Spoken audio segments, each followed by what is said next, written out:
방송 시작하기 전 4분 전입니다. 4분 전.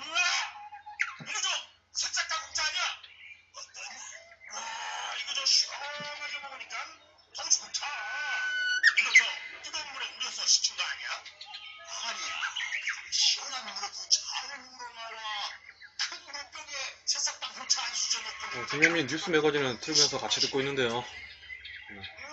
광고가 계속 나오네요. 역시 새싹 땅콩차는 전창건의 새싹 땅콩차야. 맛의 깊이가 달라. 새싹 땅콩차의 효능을 꼭 와이프한테서 3분 전. 이거 맛있는 거 우리 아들한테 킵니다. 070-864뭐 하나둘 유튜브를 보시는 분은 이게 지금 뭔가 싶을 거예요. 이 방송 준비하고 있는 겁니다. 네, 9시부터 시작하고 있고요. 김치가 다 같은 거 같죠? 아니 이남철은 진짜 다르죠. 저도 목을 풀고 몸을 좀 풀고. 네. 가을 충청도 최고의 배추만 골라와야지. 소금 영광에서 채송된 최고의 국산 천연의 기본 아닌가요? 아 고춧가루와 파, 마늘 외산 영천에서 건강한 놈들만 가져와야 해요. 재료가 다리로 가던데 역시 이담채네요. 그런데 어떻게 담가야 이담채 김치 맛이네요?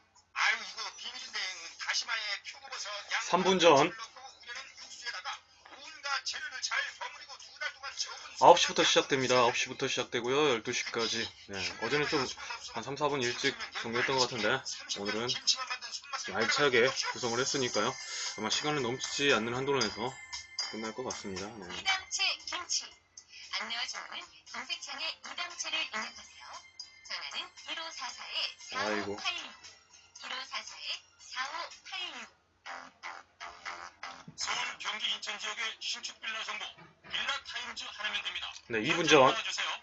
네, 여기는 새로 오픈한 현장입니다. 여기만이 아니라 분양 마감 현장이라면 빌라 타임즈의 레이더를 피할 수 없습니다. 빌라 타임즈 정보는 알찹니까? 당연합니다.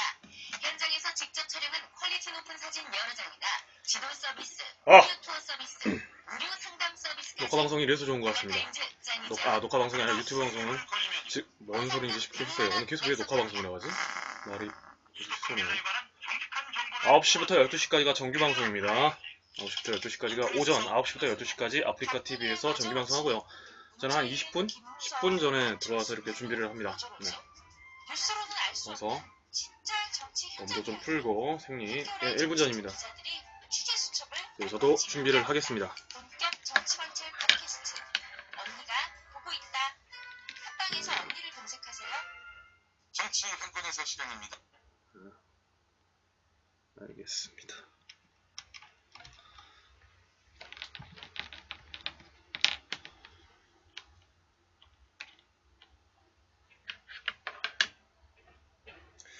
자, 마이크 테스트 하나 둘 하나 둘 하나 둘.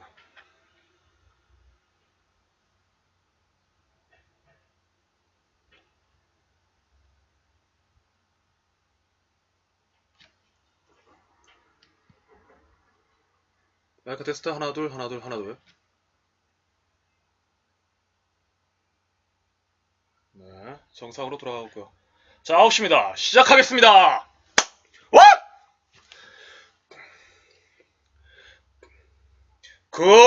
굿모닝 아프리카!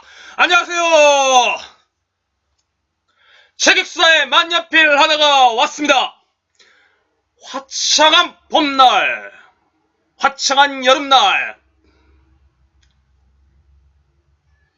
방송사고입니다. 여름날입니다. 화창한 여름날. 드디어 만년필이 왔고요. 9시부터 12시까지 진행되는 생방송 아프리카TV 책익수다 고민상담과 한국현대사 9번째 시간입니다. 반갑습니다. 미워하는 마음은 모래에 새기고 사랑하는 마음은 돌에 새기라는 말이 있습니다. 여러분이 새겨야 될 것에 미워하는 마음은 이제 모래에 씻겨 날려보내고 이제 사랑하는 마음으로 오늘 방송 청취해 주시면 감사하겠습니다. 청취해 주시고 시청해 주신 여러분께 감사드리며 후원해 주신 여러분께 저 없이 감사드립니다. 네, 새롭게 시작하는 만년필 하나와 고민상담, 그리고 한국현대사, 특히 저희는 브루스 커밍스의 한국현대사라는 책을 다룸으로써 외국인의 눈에서 과연 한국인의 역사가 무엇인지에 대해서 심층 있게 이야기하고 있습니다. 기억하십니까? 이런 식의 방송이 진행되는데요. 좀 더 구성을 알차게 하기 위해서 만년필 하나가 플러스 구성을 했습니다. 그게 무엇이냐고요? 궁금하십니까? 바로 이것입니다. 어떤 것이냐면 바로 세계 단편소설, 세계에서는 어떤 식의 단편소설이 쓰여졌는가에 대해서 일부 초반을 하고요. 그 다음에 우리가 원래 목적이 있었죠. 브루스 커밍스의 한국 현대사를 또 읽고요. 그 다음에 세 번째로는 바로 상록수, 한국의 근현대사를 다루는 소설, 장편소설을 또 읽어봄으로써 인문학에서 다뤄질 딱딱한 부분을 소설에서는 어떻게 녹히고 있는지, 당시 또 개봉이라는 것이 어떻게 이루어졌는지에 대한 이야기를 좀 더 할 것이고요. 마지막으로 미움 극복이라는 심리치료 책을 읽음으로써 여러분의 마음을 좀 추스릴 수 있는, 그러면서 활기찬 화요일을 할 수 있는 그러한 방송을 구성했습니다. 반갑습니다. 자, 우리가 오늘 첫 번째 읽게 된 단편소설의 첫 부분이 실린 창작과 비평사에서 나온 무도회가 끝난 뒤라는 책입니다. 그 중에서도 오늘 읽을 것은요, 알렉산드로 푸슈킨이 쓴 한발이라는 단편소설을 읽을 것입니다. 지금 곧 시작하겠습니다.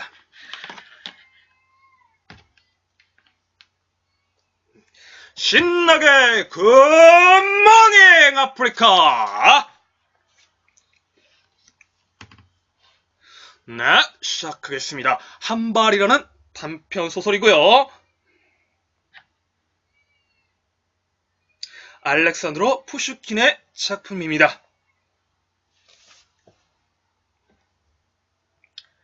감정을 잡고 읽겠습니다.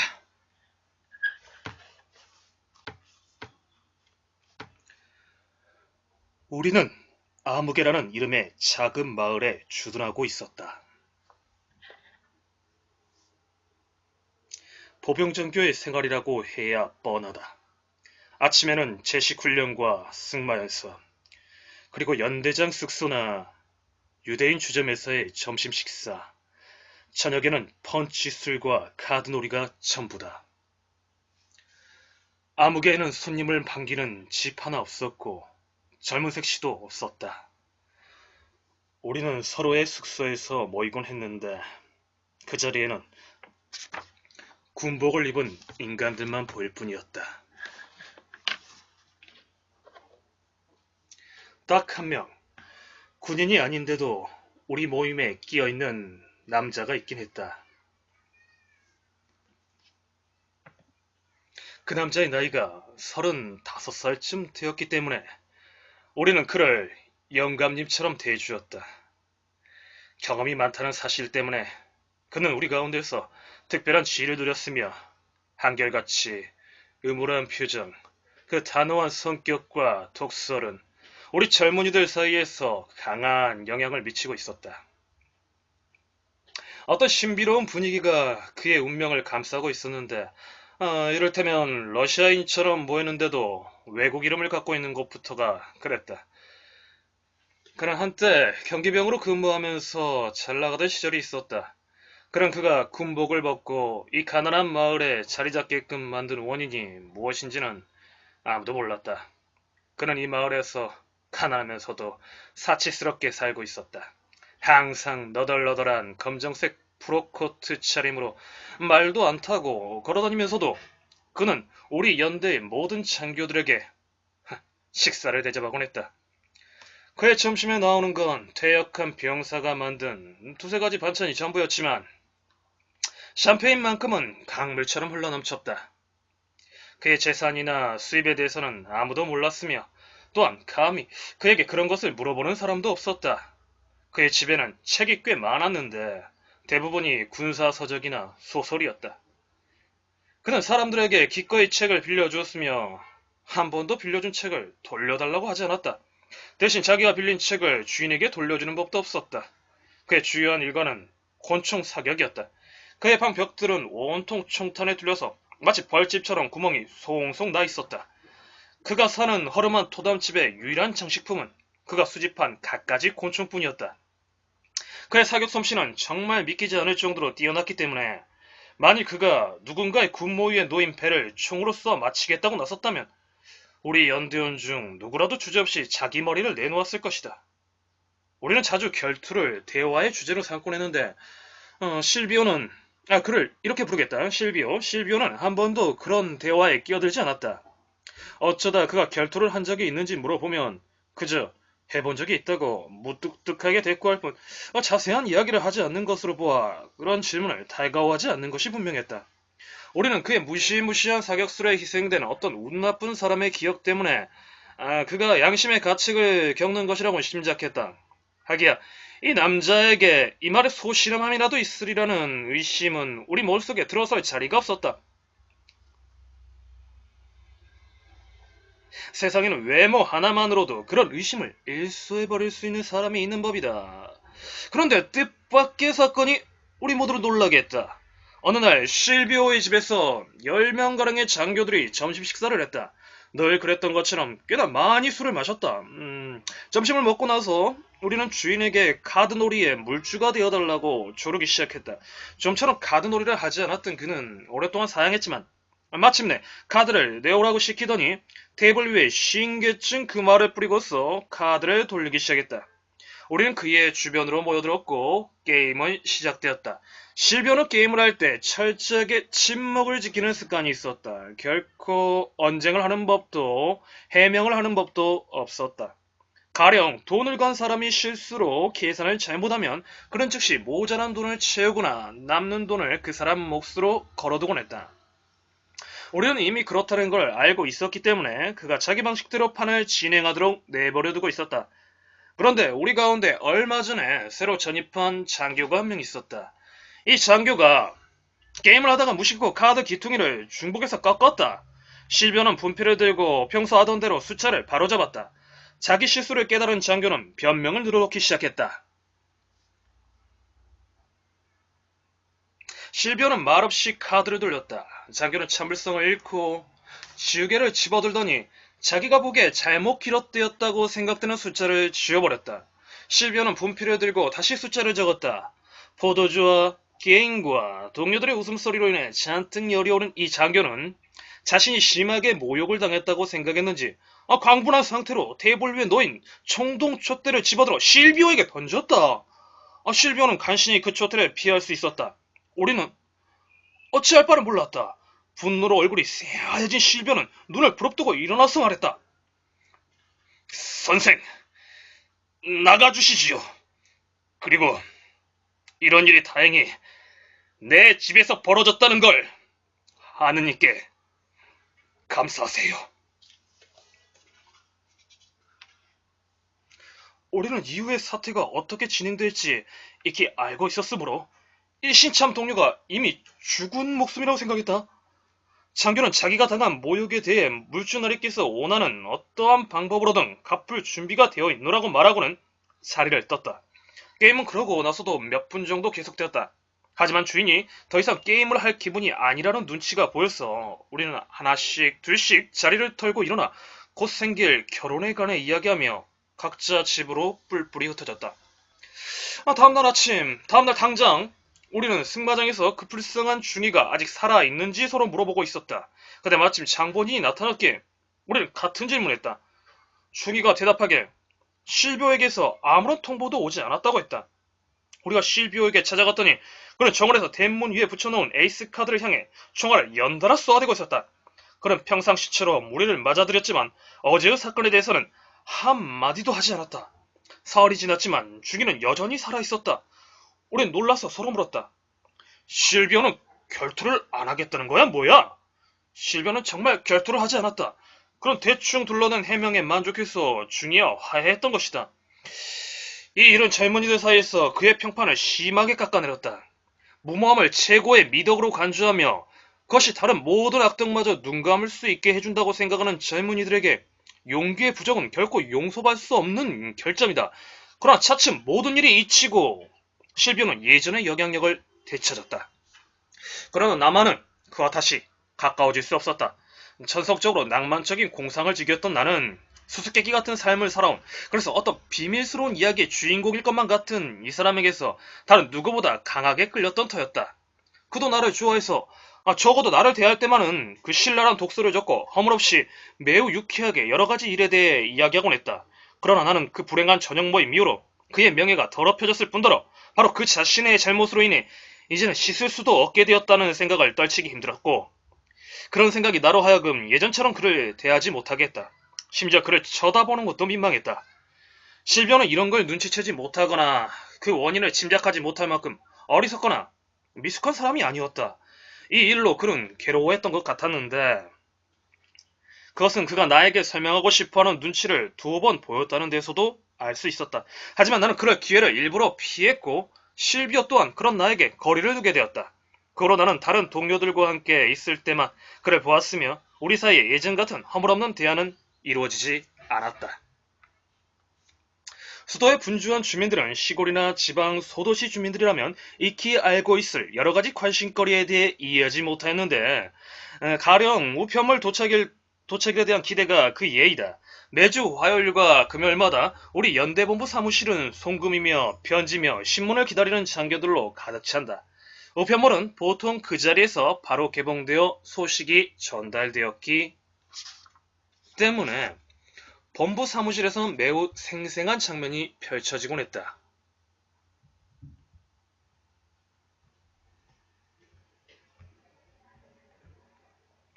실비오 또한 연대 주소로 편지를 받고 있었으므로 대체로 그 자리에 있었다. 어느 날 그에게 우편물 하나 도착했는데 그가 무척이나 조급하게 봉인을 뜯는 것이었다. 편지를 급히 읽어 내려가는 그의 눈이 번뜩였다. 다른 장교들은 자신의 편지에 몰두했느라 그것을 전혀 눈치채지 못했다. 실비오가 장교들에게 말했다. 여러분, 피치 못할 사정이 있어서 나는 즉시 이곳을 떠나야만 됩니다.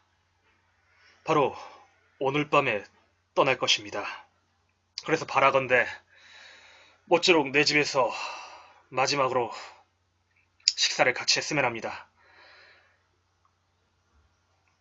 여러분을 기다리고 있겠어요. 그는 나를 향하면서 말을 이었다. 꼭 기다리겠습니다. 이 한마디와 함께 그는 서둘러 밖으로 나갔다. 우리는 실비오의 집에서 모이기로 하고는 각자 갈 길로 뿔뿔이 흩어졌다. 약속된 시간에 실비오의 집에 가보니 거의 연대 전체가 모두 모였었다. 집은 벌써 다 꾸려져 있었고 단지 총알 구멍이 잔뜩 난 빈 벽만 남아있었다.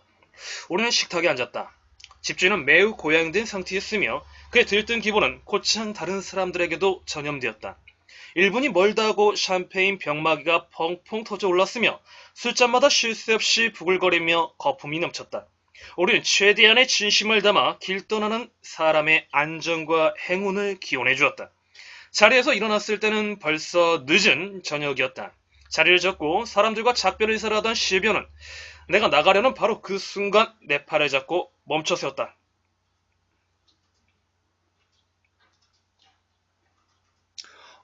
유리딱스님, 안녕하세요. 반갑습니다. 굿모닝 아프리카!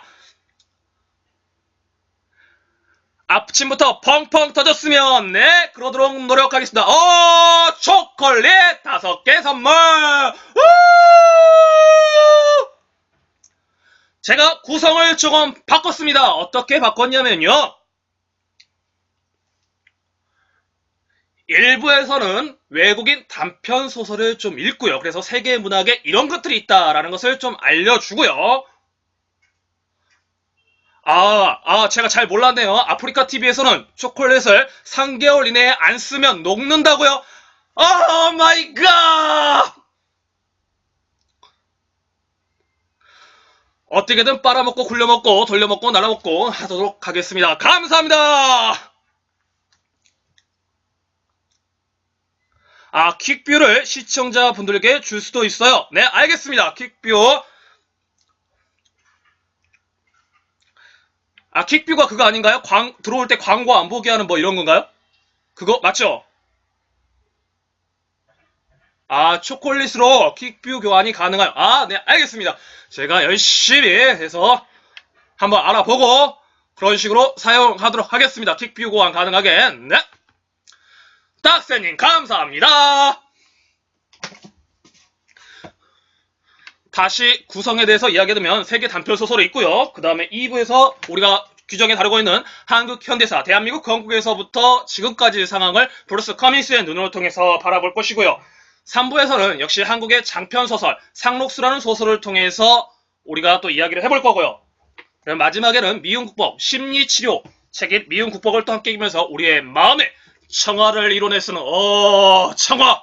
할 수 있는 그러한 식들어 있습니다. 50개 모으면 퀵뷰로 바꿔줘요. 50개 열심히 한번 모아보도록 하겠습니다. 제가 또 사는 방법도 있는 거죠? 그쵸? 50개. 네. 열심히 또, 나와서 또 유튜브 광고도 하고, 또 하면서 열심히 또, 그리고 이렇게 방송하다면 언제가 아프리카 사장님 저를 불러주세요! 네. 언제나 즐겁게. 그리고 지금은 저희가 무도회가 끝난 뒤라는 창작가 비평사에서 나온 세계 단편 소설 중에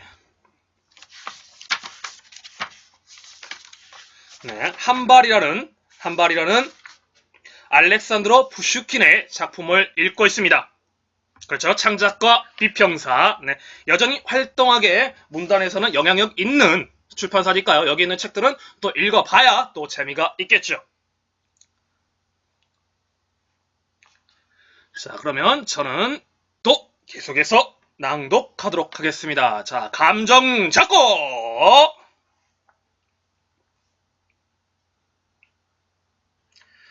당신과 잠깐 할 얘기가 있어요. 그는 조용히 말했다. 나는 그 자리에 남았다. 손님들이 가버리고 우리 두 사람만 남았다. 우리를 서로 마주보고 앉아서 말없이 파이프 담배를 피웠다. 실비오는 깊은 생각에 잠겨 있었으며 발작적인 쾌활함은 이미 흔적도 없이 사라진 상태였다. 음울하고 창백한 얼굴, 빛나는 눈, 입에서 나오는 짙은 연기 때문에 그가 진짜 악마처럼 보였다. 몇 분쯤 지나서 실비오는 침묵을 깼다. 그렇죠. 다른 분들 안 우세요. 이렇게 감정적으로 읽다 보면 누군가 오겠죠. 네. 하지만 언젠가 제 목소리가 통하는 그런 날이 있을 것입니다.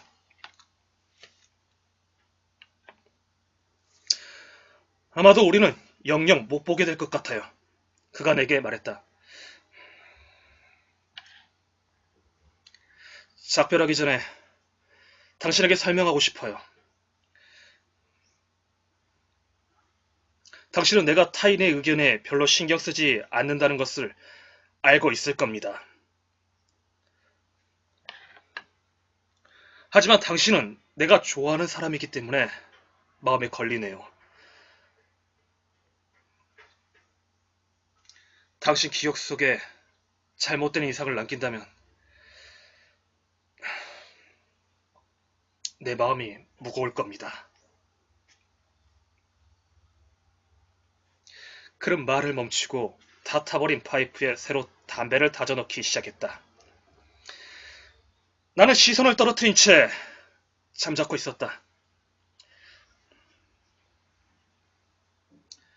이상하겠다고 생각했겠죠.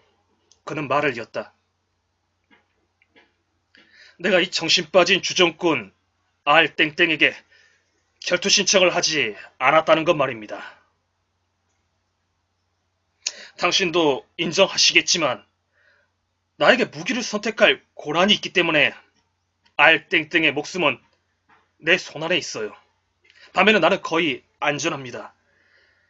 나의 절제를 그저 관대함 탓으로 돌릴 수도 있었겠지만 거짓말을 하고 싶지는 않아요.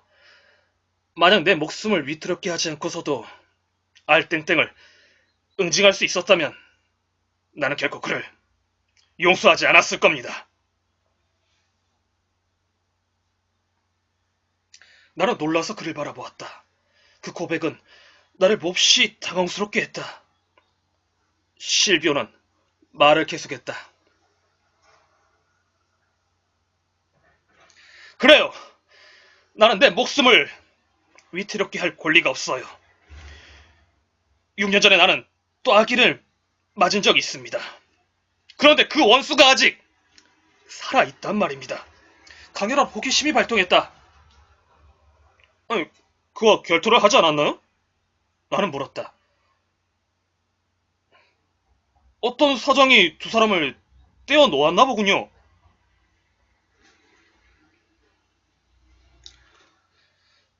우리는 결투를 했어요. 실비어가 대답했다. 여기 우리 결투의 기념물이 있습니다. 실비어가 일어나더니 종이 상자에서 금술과 장식줄이 달린 빨간 모자를 꺼냈다. 우리는 흔히 이것들을 프랑스인들이 경찰 모자라고 부르는 모자였다. 모자에는 이마 위쪽으로 두 치쯤 되는 곳에 총알 구멍이 나 있었다. 당신도 알다시피 실비어는 말을 이었다. 나는 세모 경기병 연대에서 복무했습니다. 내 성격을 잘 아실 겁니다. 나는 1등을 하는데 익숙해요. 젊었을 때는 그게 더 심했지요. 우리 땐 난폭한 행동이 멋으로 여겨졌는데 내가 바로 부대 최고의 난폭자였어요. 주량도 자랑거리였죠. 나는 데니스 다브이토프가 칭송했던 그 유명한 브루초프를 술로 제쳤어요. 우리 연대에서 결투는 끊임없이 벌어졌습니다. 나는 그 모든 결투에 당사자 아니면 입회인으로 참석했어요. 동료들은 날 떠받들었고 수시로 교체되는 연대장들은 나를 피할 수 없는 골칫거리라고 생각했죠. 우리 연대 부유한 명문가 출신의 어떤 젊은이가 배속되기 전까지 난 태평하게 나의 명성을 즐기고 있었습니다.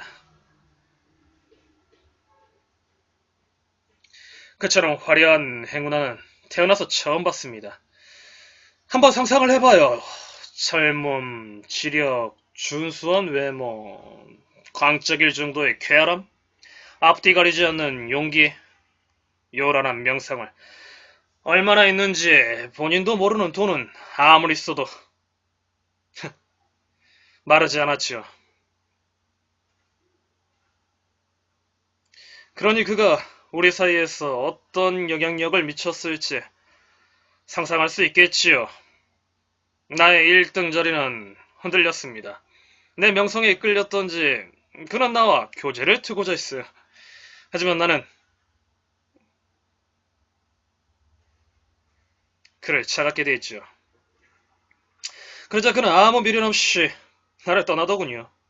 나는 그를 증오했습니다. 부대원과 여자들 사이에서 그가 누리는 인기엔 나는 완전히 좌절했어요. 나는 그와 다툴 핑계를 찾기 시작했습니다. 내가 그를 상대로 경고를 던지면 그는 항상 예상을 초월하는 경고로 응수했고 그것은 훨씬 날카로운 데다 비교가 안 될 만큼 명랑했어요. 그는 그냥 농담을 할 뿐인데 나는 거기에 대해 앙심을 품었던 것이죠. 마침내 어느 날 폴란드 지주댁의 무도회에서 그가 모든 숙녀들, 특히 예전에 나와 관계를 가졌던 여주인의 관심을 독차지한 것을 본 나는 그의 귀에 대고 폭언을 내뱉었어요. 그는 발끈해서 내 뺨을 때렸습니다. 우리들은 다짜고짜 검을 잡았죠. 여자들이 여기저기서 실신하는 가운데 사람들이 우리를 뜯어 말렸습니다. 그리고 그날 밤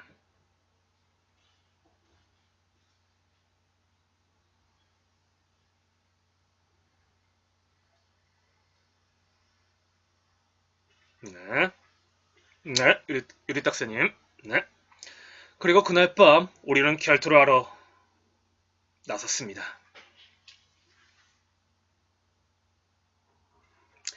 새벽 무렵이었습니다. 나는 내 쪽에 입회인 3명과 함께 약속 장소에 섰습니다.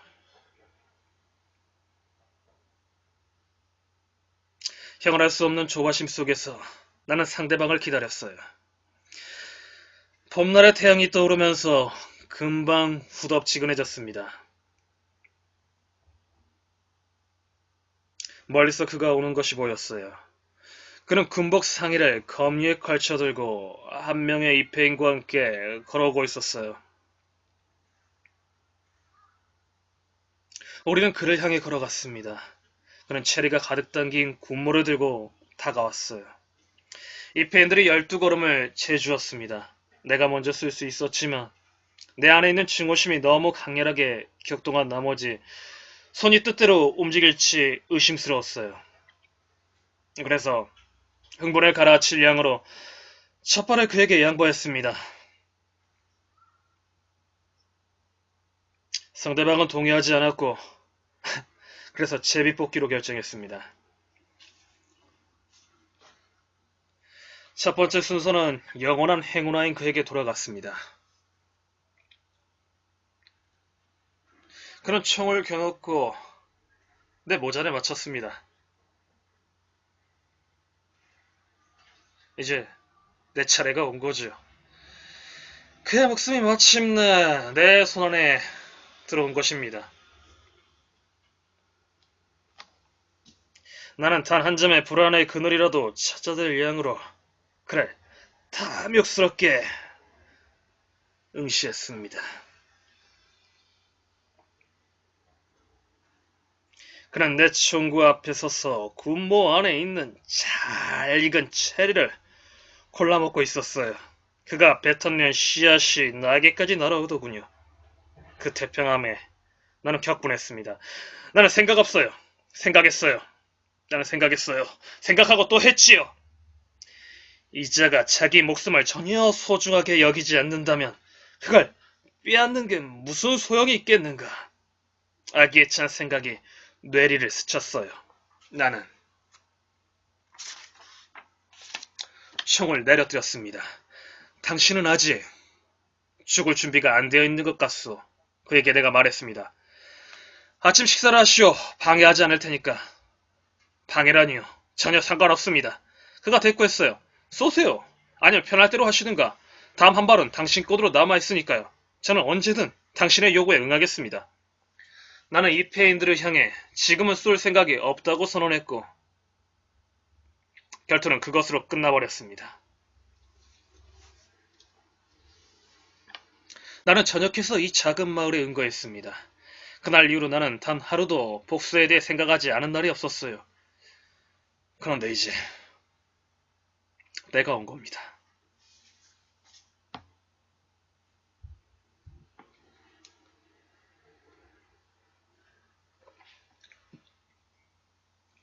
실비오는 아침에 받은 편지를 주머니에서 꺼내더니 나에게 읽어보라며 건네주었다.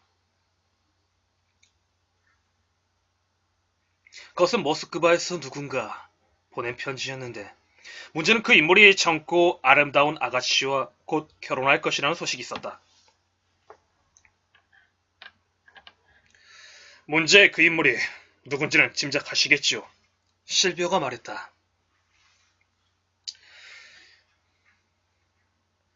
나는 모스크바로 갈 겁니다. 그가 결혼을 앞두고도 예전에 체리를 먹으며 죽음을 기다렸던 것처럼 그렇게 태평하게 죽음을 받아들일지 한번 봅시다. 실비오는 이 말과 함께 일어나더니 모자를 바닥에 팽개쳤다. 그리고 마치 우리에 갇힌 호랑이처럼 방 안을 이리저리 돌아다녔다. 나는 꼼짝 않고 그의 이야기를 듣고 있었다. 기이하고 모순된 감정이 나를 흔들었다. 하인이 들어와서 말이 준비되었다고 알려왔다. 실비오는 내 손을 꽉 잡았고 우리는 작별 인사를 했다. 그는 마차에 올라탔다.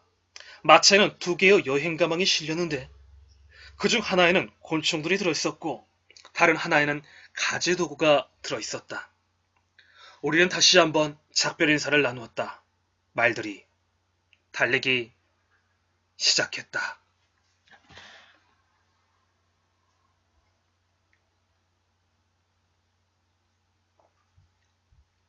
몇 년 뒤, 나는 집안 사정 때문에 현의 가난한 마을에 정착하게 되었다. 영지 일을 돌보는 와중에도 예전에 떠들썩하고 걱정 없던 생활을 늘 그리워하곤 했다.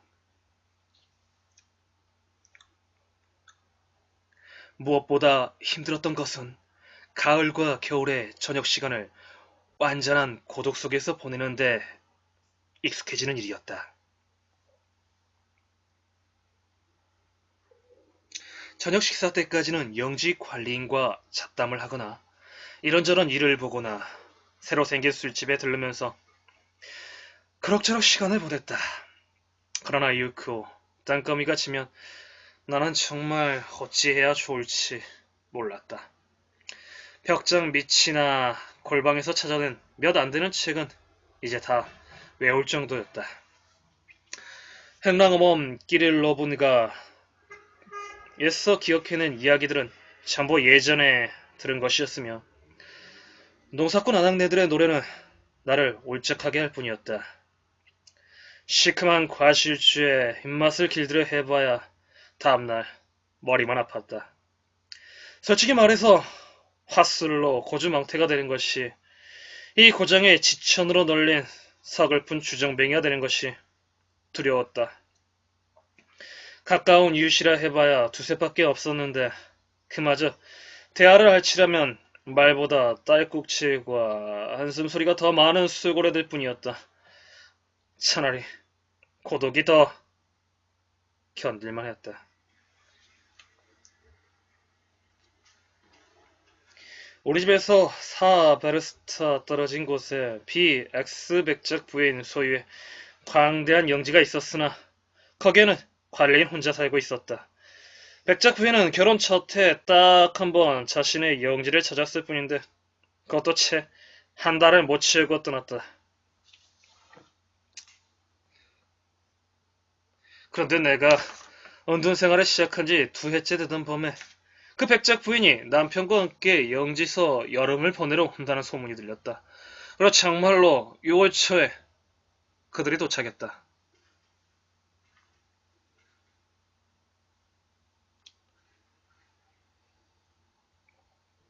부유한 이웃의 방문은 시골 사람들에게 중대한 사건이다. 지주들과 그 종복들은 이런 일이 있기 2달 전부터 이에 대해 이야기하기 시작해서 이후로도 한 3년은 그 이야기를 화제로 올린다. 난 어땠는고 하네. 솔직히 말해서 젊고 아름다운 이웃의 도착으로 꽤나 흥분했다. 그녀를 볼 생각으로 조바심을 내던 나는 그녀가 도착한 주에 첫 일요일에 점심을 마치고 가장 가까운 이웃이자 충성스러운 신하로서 백착 부처께 인사를 여쭙기에 아무개 마을로 향했다. 아니 백작의 서재로 나를 안내하고는 내 방문을 백작에게 알리러 갔다. 널찍한 서재는 온갖 사치품들로 꾸며져 있었다. 사방벽에는 책장에 늘어서 있고 그 책장마다 꼭대기에 청동으로 만든 흉상들이 놓여 있었다. 대리석 벽난로 위로는 커다란 거울이 걸려있고 초록색 나사천으로 덮인 바닥에는 양탄자가 깔려 있었다.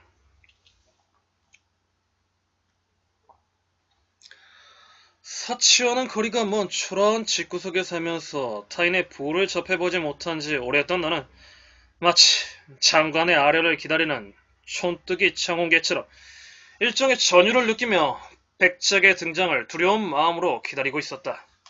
문이 열리고 32쯤 되어 보이는 잘생긴 남자가 들어왔다. 백작은 허물없이 친근한 태도로 나에게 다가왔다. 내가 애써 용기를 내어 자기소개를 하려는데 백작이 먼저 선수를 쳤다. 우리는 자리에 앉았고 격이 없고 친절한 그와의 대화는 나의 어설픈 낯가림을 단번에 일소해버렸고 나는 어느덧 평소 상태로 돌아와 있었다. 그런데 그때 갑자기 백작 부인이 들어오는 바람에 나는 앞서보다 더욱 당황하고 말았다.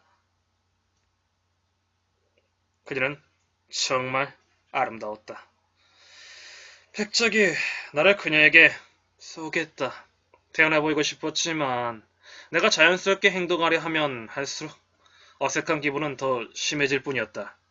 그들은 내가 정신을 차리고 이 새로운 만남에 익숙해질 시간을 주기 위해 격식이 필요 없는 가까운 이웃들에게 그러하듯 일부러 나를 내버려둔 채로 자기들끼리 이야기를 나누었다. 그동안 나는 책이며 그림들을 둘러보며 방안을 거들었다. 그림에 대해선 잘 몰랐지만 나의 주의를 끈 그림이 하나 있었는데 그것은 스위스의 풍경화였다. 사실 나를 놀라게 한 것은 그림 자체가 아니라 거기 뚫려있는 두 개의 겹쳐진 총알 자국이었다. 이거 훌륭한 사격 솜씨로군요. 나는 백작을 보며 말했다. 그래요. 그가 대답했다. 정말 대단한 솜씨죠. 그런데 어떻습니까? 잘 쏘세요? 뭐 웬만큼은 쏩니다만 나에게도 익숙한 화제가 나왔다는 사실에 기뻐하며 내가 대답했다.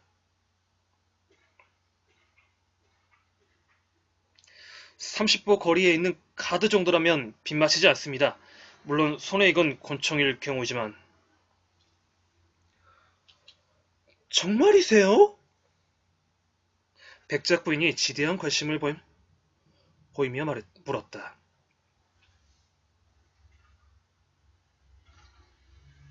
여보, 당신도 30보 거리의 카드를 맞출 수 있어요?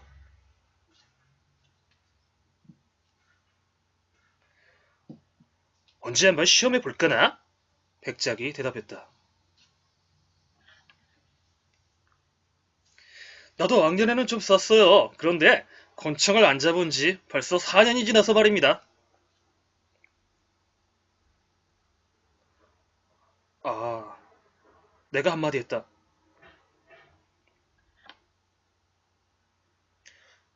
정말 그렇다면 제가 장담하건대 각각께서는 20호 거리의 카드도 못 맞히실 겁니다.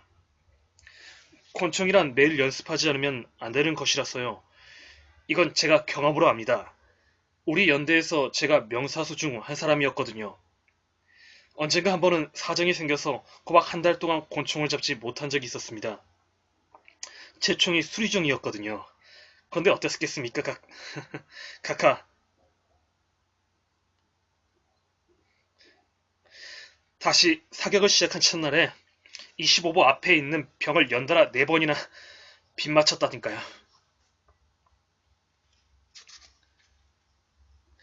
우리 부대에 농담 잘하는 익살군 기병대위가 있었는데 이 사람이 마침 그 자리에 있다가 나에게 이렇게 말하더군요. 이보게 친구, 자네 손이 영 내켜하질 않나 보군 그래.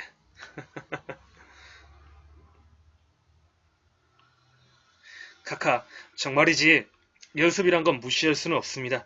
그랬다가 바로 손이 무뎌집니다. 제가 만났던 최고의 사수도 매일 저녁 먹기 전에 최소한 3발씩 사격 연습을 했습니다. 그 사람에게 이건 마치 식전에 보드카 한 잔처럼 인이 박힌 일이었어요. 백작 부처는 내가 말을 하기 시작했다는 사실에 기뻐했다.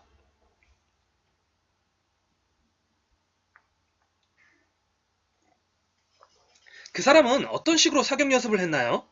백작이 나에게 물었다. 예, 이런 식이었죠, 카카. 벽에 파리가 앉는 걸 봅니다. 백작 부인, 웃으시네요. 정말이라니까요.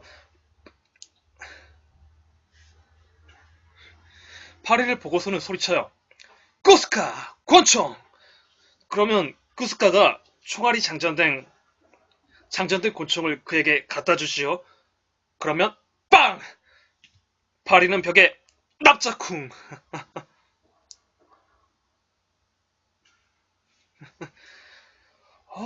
대단합니다. 백작이 말했다.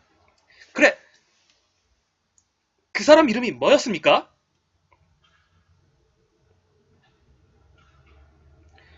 실비오입니다, 카카. 실비오? 백작이 자리에서 벌떡 일어나며 외쳤다. 실비오를 아신단 말입니까? 어떻게 모를 수가 있겠습니까?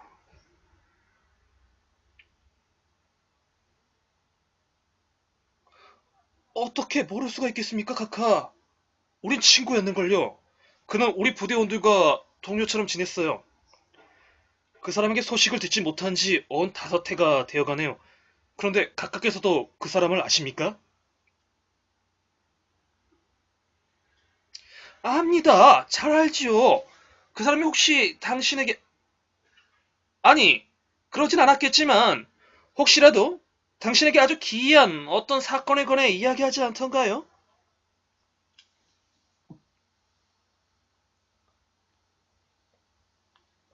카카, 혹시 그 사람이 어느 건달에게 뺨 만진 일을 말씀하시는 것인지요? 무도에서 말입니다.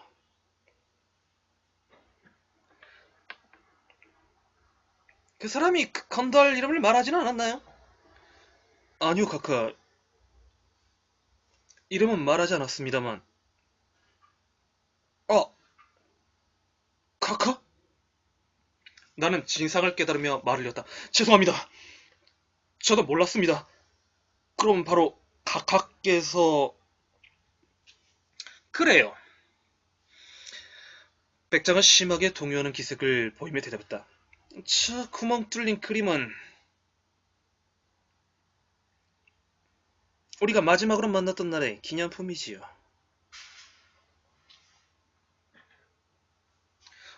여보.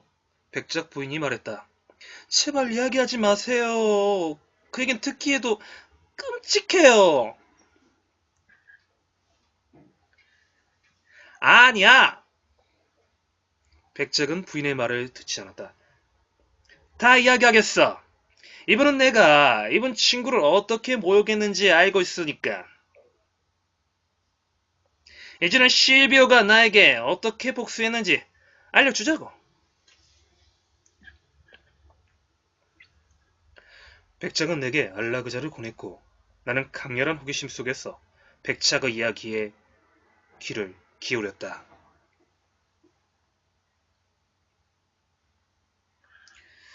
내가 결혼한 것은 5년 전입니다. 신혼 첫 달을 나는 여기 이 마을에서 보냈어요. 이 집에 내 생애의 가장 멋진 순간과 가장 힘들었던 추억 중 하나가 함께 깃들어 있는 것이지요.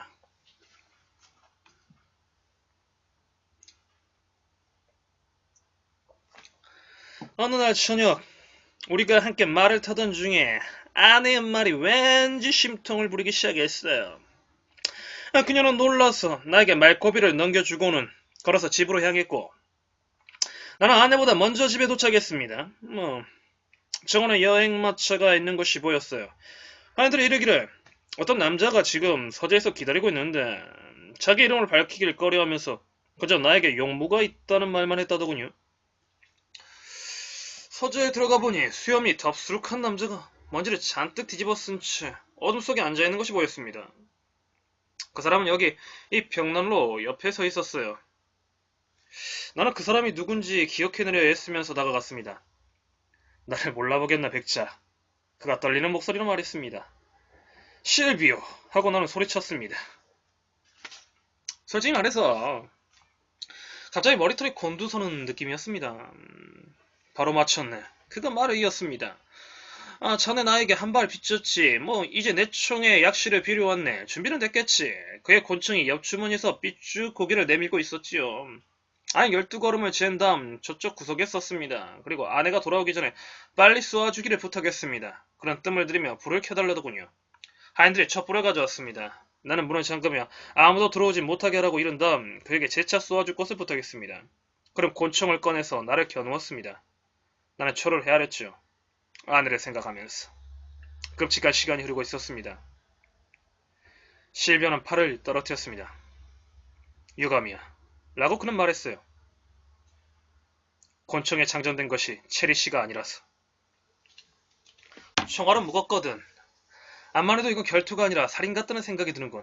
나는 무기 없는 사람을 겨냥하는데 익숙하진 않아서 말이야. 새로 시작하지. 누가 먼저 쏠지 제비를 뽑자고. 머리가 빙빙 돌았습니다. 아무도 나는 동의하지 않았던 것 같습니다만 결국 우리는 다시 권총을 장전했지요.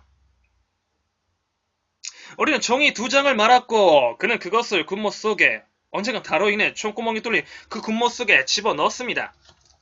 나는 또다시 첫 번째 번호를 뽑았어요. 백자. 자넨 참 더럽게 운이 좋아. 그는 잊으려 잊을 수 없는 냉소를 지며 말했습니다. 내가 어쩌자고 그랬는지, 그리고 그가 어떻게 나에게 그런 짓을 강요할 수 있었는지 모르겠습니다. 그러나 어쨌든 나는 총을 쏘았고 그게 이 그림에 맞은 겁니다. 백작은 구멍 뚫린 그림을 손가락으로 가리켰다. 그의 얼굴은 활활 타오르고 있었고 백작 부인의 얼굴은 하얀 손수건보다 더 창백했다. 내 입에서는 외마디 소리가 새어나왔다.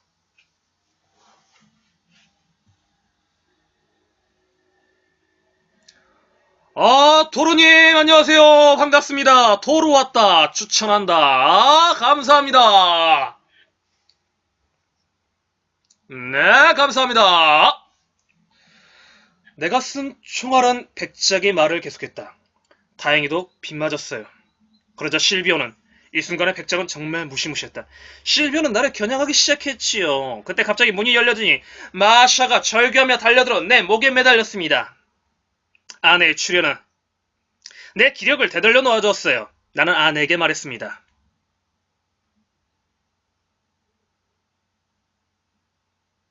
여보, 우리가 장난으로 이런다는 걸 모르겠어? 뭘 그리 놀라는 거야? 가서 물이라도 한 잔 마시고 오라고. 그러면 내가 얘 친구이자 전우를 소개해줄 테니까. 마샤는 여전히 믿지 않더군요. 남편 말이 사실이에요. 아내가 준엄한 표정의 실비오를 향해 말했습니다.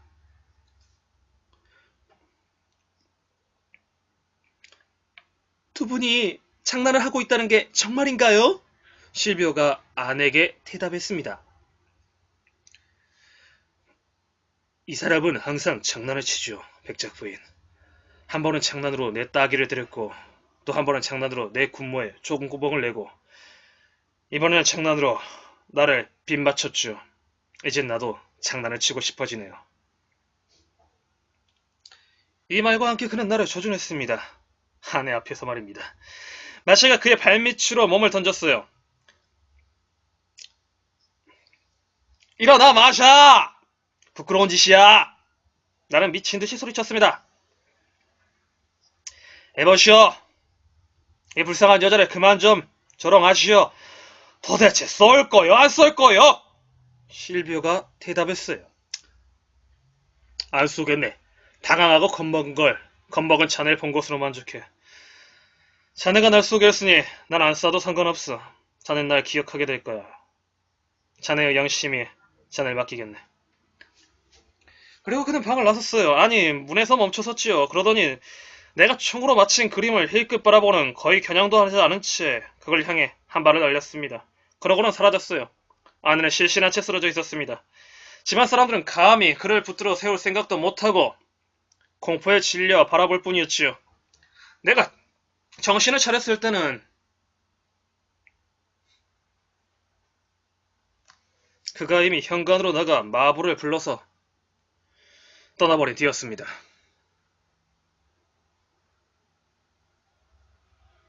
백장은 이야기를 맺었다. 그렇게 하여 나는 언젠가 날 놀라게 했던 이 이야기의 결말을 알게 된 것이다.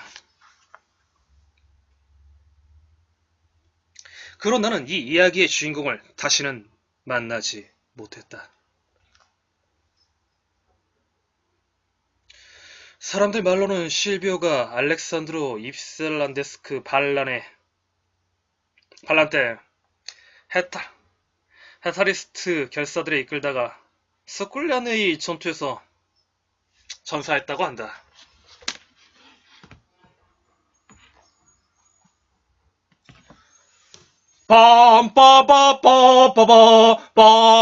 빰빠바빠빠빠빰빠빠빠빠.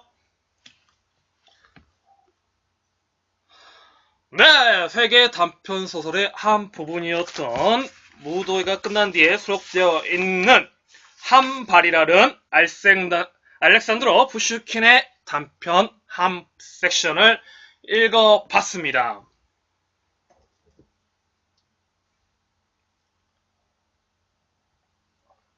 중요하게 생각했던 가치, 그리고 한 남자의 이야기. 어떻게 보셨습니까? 아침부터 너무 무거우셨다고요? 무거워도 무거운 대로, 가벼우면 가벼운 대로 진행하는 만년필하라 굿모닝 아프리카! 책익수다와 함께하고 계십니다. 신나고 즐겁게 화요일 아침입니다. 반갑습니다. 네, 1부는 여기까지고요. 2부에서는 브루스 커밍사의 한국 현대사를 다룰 거고요. 고민이 있으신 분은 언제든지 9시부터 12시까지 오시면 만년필 하나와 함께 수다를 즐기며 그 고민을 조금만 더 가볍게 만들 수 있습니다.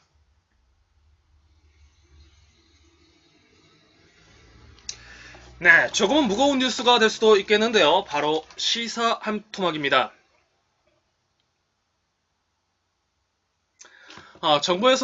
특히 정부에서는 사드의 전자파가 안전하다고 미국인을 상대로 이제 이야기를 들어봤는데요. 거기에 약간 문제점이 있다고 오늘 김용민 뉴스쇼 팟캐스트에서 그 부분을 다루고 있었습니다. 거기에 따르면 거기에 전기 주파수나 이런 전기 관련 그리고 전자파 관련 전문가가 따라가지 않고 단지 미국 군인의 입장만 들었다는 사실에서 좀 문제가 있다. 이런 식의 발언이 있었고요. 그리고 김종대 의원의 발언에 따르면 비교 대상이 되지 않는다. 그리고 특히 X밴드 같은 군사 기밀은 암호화되어 있고 이거에 대해서는 단순 출력의 문제로만 다룰 수는 없다. 이런저런 이야기가 있었습니다. 그래서 한쪽 측면의 이야기, 전문가가 동행하지 않는, 그리고 구체적으로 어떻게 위험하지 않는지에 대한 이런 것들이 없기 때문에 이것을 과연 신뢰할 수 있는가의 문제는 좀 두고 봐야 될 것이다. 라는 입장이 전해졌습니다. 자세한 내용은 여러분이 팟캐스트 김용민 뉴스쇼 팟캐스트에 들어가시면 들으실 수 있습니다. 네네. 오늘도 즐거운 화요일 굿모닝 아프리카! 이것을 유행어로 만들 생각입니다. 자, 잠이 오시는 분은 잠을 깨시고 기지개를 활짝 펴시고 저의 새로운 아침의 기운을 받으시길 바라겠습니다.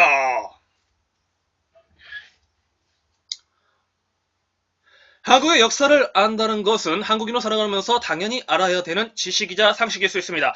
하지만 또 하나가 문제가 되죠. 우리는 항상 자익과 운익에 편향되어 있다고 말을 합니다. 그러나 중요한 것은 역사적 팩트를 아는 것은 좌익과 우익의 어떤 이념적 관점으로만 생각해서는 안 될 것은 분명한 사실입니다. 그래서 준비했습니다. 외국인의 눈에 비친 한국의 현대사는 어떨까? 창작가 비평사에서 나온 브루스 커밍스의 한국 현대사를 우리가 정주행함으로써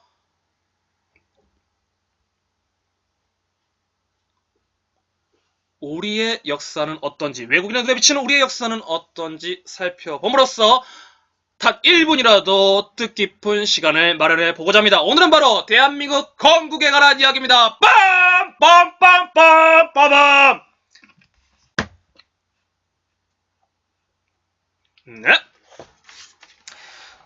저희가 주 교재가 브루스 커밍스의 한국 현대사인 것만큼 책이 있으신 분은 책과 함께 보시고요. 책이 없으신 분은 그냥 라디오를 청취하듯이 집중 또는 자신의 일을 하면서 들어주시면 감사하겠습니다. 네, 이어지는 시간에도 이것이 끝나는 현대사 이야기가 끝난 다음에 또 상록수라는 신문의 상록수에 낭독이 있으니까요. 채널 고정! 유튜브도 딴 데 가면 안 됩니다. 이게 진짜 재밌어요. 네. 행복한 화요일 아침입니다. 함께 있어 행복한 브루스 커밍스의 한국 현대사. 이제 시작하겠습니다. 페이지는 295페이지고요. 오늘 우리는 대한민국의 건국의 건국 부분부터 다룰 겁니다.